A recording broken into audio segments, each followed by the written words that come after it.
said that you guys go after shots, obviously try to block them, and that can create avenues to get offensive rebounds. What did you see in the offensive rebounding department that day? Our big guys were still teaching them. They left the rim a few times. They gave them baskets underneath or the offensive rebound, but the reason was the third man wasn't, this guy leaves, our other defender's got to go back in there, and he's got to rebound, and we didn't. We never helped the helper. You know, when a kid like Alex, you know, he had 7 rebounds, but he should have had 12 rebounds. Archie Goodwin had 2 rebounds. You got to be kidding me. And the last one, that was his block out where Len got the ball and scored. He just let him go get it. So what it is you get guys that don't think it's their responsibility to go rebound. A lot of those were balls that were bounced over our heads. And what Maryland did is they wedged us under the goal and we let them. So in other words, we were standing straight up and down. They wedge you under. Anything over your head, they're getting. But it's going to show on the tape. I mean, that's something. The team with 2 7-footers, 5 guys that can jump above the square should not give up 30 offensive rebounds. It's just how it is. So we'll figure it out. I was happy that we were able to grind it out and play like we knew how to play. Have 12 turnovers in a game like that. And they were getting after us. I mean, they were up in you. They were, you know, we just got a lot of things that we guys have to get better as individual players, and we got to get better as a team. Coach, Willie and especially Nerlens come into the season, obviously a lot of hype and expectations. Can you just kind of assess how they played against Alex and how much better Nerlens and Willie can get as the year goes on? Well, they were fine. I mean, it was funny. Willie, after I said, "How'd you do, kid?" And he started laughing. He said, "Coach, when I was at the foul line, it was like the sound was coming in, like just surrounding me." And he bust out laughing. He said, "It was crazy." Willie was playing football 8 months ago. I walked into high school to see him one time. He had a tennis racket in his hand. Now he's on national television getting 4 blocks and 8 points and 6 rebounds. You're going to be kidding me. Nerlens, on the other hand, has been doing this for a while, but he hadn't had to work. He hadn't had the 8 weeks this summer that Willie had. But they're going to be fine. What they were is they got manhandled today a little bit. But let me tell you, we had 11 blocks. I mean, that changes the game. Now, the only thing was they stepped up a couple times and gave baskets behind them, which we'll teach them they won't do later in the season. We have to go at them a little bit more than we did. We're learning. But when you look at us, here's a team of all these players, 8 shots, 9 shots, 6 shots, 8 shots, 4 shots, 5 shots, 6 shots, 10 shots. No one took 25 shots. That's how we play. If you want to take 30 shots a game, you're probably not coming to Kentucky. This team, you know, they played off one another pretty well. Second half, I don't think we could make a basket. We missed about 5 in a row. I didn't know they had a 15-0 run. Did I not call timeout during that time? I probably didn't, because I didn't know. I wasn't watching the score. I was watching my team. Did I call one? I think so. Smart coach. John, how much of what happened for Jared tonight has to do with Ryan hasn't been feeling well, compared to Jared's going to be a major player for this team this year? Well, he was ready for his opportunity.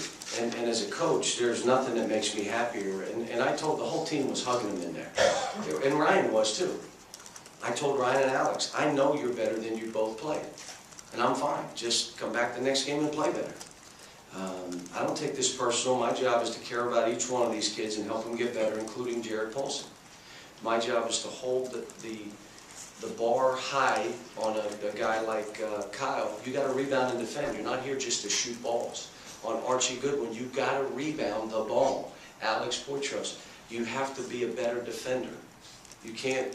You don't foul. You don't come leave your feet. And just hold the bar high. But we got a bunch of good guys again. I like my team. We're not very good right now. Look, here's what we've done throughout. We've played one really good half and one half that we stunk in 2 exhibition games. So that's about where we are right now. We're not ready to play 40 minutes of basketball. We're just not ready. How about this? I didn't have a press attack. Could you tell? I haven't put it in yet. We haven't had time. He went to the 1-3-1 zone. We don't have a zone offense in yet. I know you're looking at me and saying you're crazy. Did you notice they didn't know what the hell to do? And I told Alex, go to the middle, Alex, and he grabbed it and they dunked it. Thank God, because they got out of the zone. We don't have stuff in yet. I mean, We're trying to worry about how to play the ball and how to help the, we're behind, but we should be. We got all new players.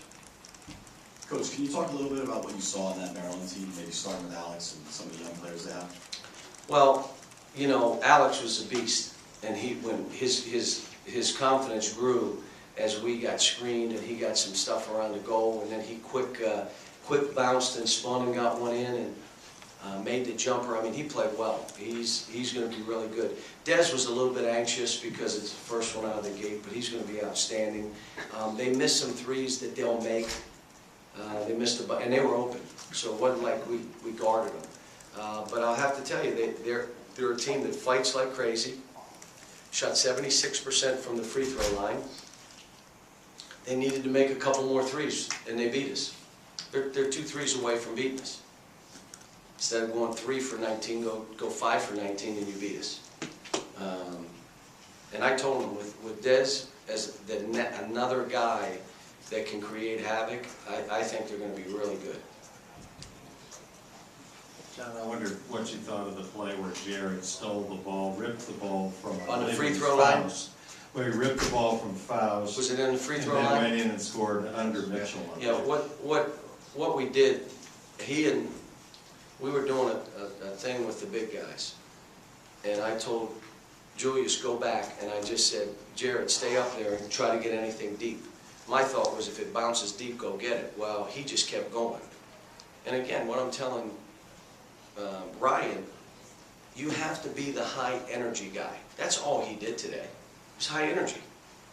If you're not going to be that, it's hard for me to put, we need a bunch of high energy guys. And the reason is because we got shot blockers behind you. So you got to be an energy guy. You got to make things happen.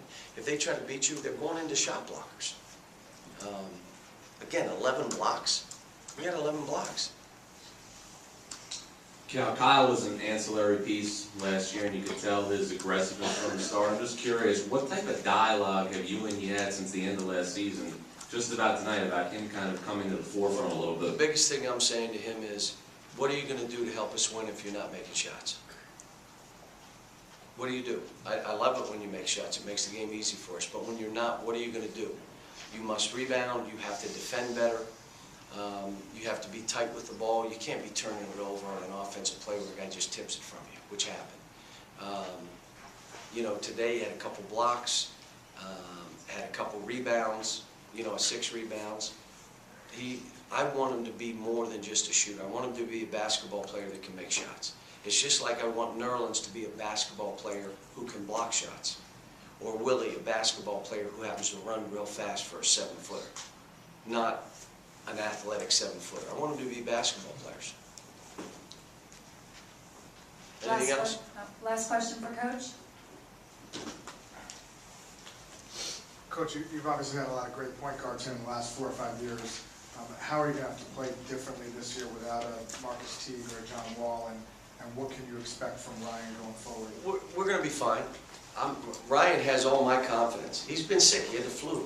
I mean, he wasn't quite into it, but he'll be fine. And the second thing is you got Archie, who can play point. So if I needed to, I could move Ryan to 2, and we'll be fine. My concern is we're not playing hard enough. We're stopping on possessions. We're not physically tough enough. And I don't know if I can do anything about that, other than go in games and see if they're going to fight.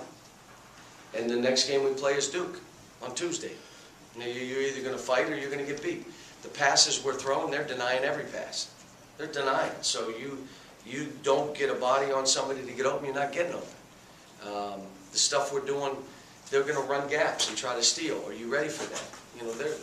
We've got a long way to go, and I'm happy we got this one, but we could just as easily have lost the game. Great story, Jared. But we gave up 30 offensive rebounds. But we're playing with a bunch of young guys, come on. I thought Julius was fine too, very steady. Didn't make some shots he normally makes, but very steady.